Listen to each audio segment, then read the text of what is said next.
ನಾವು ನೀನು ತಾನು ಅಂತ ನನಗೆ ಮಾತಾಡ್ದಂಗೆ ಮೋಹನ್ ನಿನ್ನ ಹುದ್ದೆಗೆ ಸುಮ್ಮನಿದ್ದೀನಿ. ನಿಮ್ಮ ಅಪ್ಪನಾಗ ಮಾತಾಡೋ ತಾಕತ್ತಿರೋ ನಾನು. ನೀನು ತಾನು ಅಂತ ಮಾತಾಡಕ್ಕೆ ಯಾರು ನೀನು?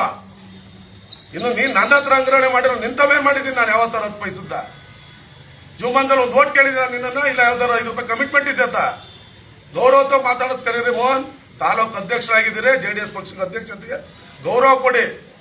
ಅಧ್ಯಕ್ಷತನ ನಡ್ಕೊಳ್ಳಿ. ನಾವು JDS ಪಕ್ಷದ ಅಧ್ಯಕ್ಷರು ಅಂತ ನಾನು ಅಧ್ಯಕ್ಷ ಸ್ಥಾನಕ್ಕೆ ಮಾತಾಡ್ತಾ ಇಲ್ಲ. ನಾನು ಮಾತಾಡ್ತಾರೆ ಮೋಹನ್ ನಿಮ್ಗೆ ಇನ್ನು ಮುಂದೆ ಬಿಟ್ಟು ಅಧ್ಯಕ್ಷರಾಗಿದ್ದೀರಿ, ನೀವು ಶಾಸಕರ ಜೊತೆ ಏನಾರು ಮಾಡ್ಕೊಂಡ್ರಿ. ಪಕ್ಷದ ಕಾರ್ಯಕ್ರಮ ಬಂದಾಗ ನಮ್ಮನ್ನು ಕರಿಬೇಡ್ರಿ. ನಾವು ಕುಮಾರಣ್ಣ ಮಾತಾಡ್ಕೋತೀವಿ. ನಮ್ಮ ಕೆಲಸ ನಾವು ಮಾಡಕ್ ಬಿಡಿ. ನಾವು JDS ಪಕ್ಷದಲ್ಲಿ ಸಕ್ರಿಯವಾಗಿ ಯಾರು ಕೆಲಸ ಮಾಡ್ಕೊಂಡು ಹೋಗ್ತಾ ಇರ್ತೀವಿ. ಟಿಕೆಟ್ ಕೊಡೋದ್ ಬಿಡೋದ್ ತೀರ್ಮಾನ ಅವ್ರದ್ರೆ. ದಿಕ್ಕಿರಣ್ಣ ಕುಮಾರಣ್ಣ ಮಾಡ್ತಾರೆ, ದೇವೇಗೌಡರು ಮಾಡ್ತಾರೆ.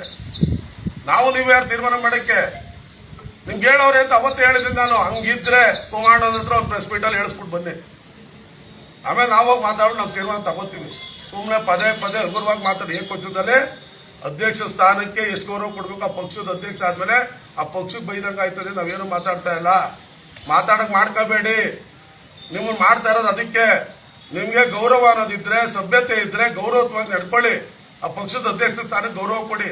ನೀವು ವೈಯಕ್ತಿಕ ಇರೋ ನೇರ ನನ್ನನ್ನು ಹೆಸರು ಮಾತಾಡಿ. ನಂದು ನಿಂದು ಪರ್ಸನಲ್ ಇದ್ರೆ. ನಾನು ಪಕ್ಷದ ರಾಜಕಾರಣಿಯಾಗಿ ನಾನು 3 ಬಾರಿ ಡೈರೆಕ್ಟರ್ ಆಗಿರೋನ್ರಿ. ಸ್ವಲ್ಪ ಹಗುರವಾಗಿ ಮಾತಾಡೋದಲ್ಲ. ನಾನು ಮಾತಾಡೋದು ಈಗ ಉಳಿತದ ನಿಮ್ದು. ಹೋಗೋ ಬಾರೋ ಅನ್ನೋದು 2 ನಿಮಿಷ ಉಳ್ಕೋತದ ಅದು.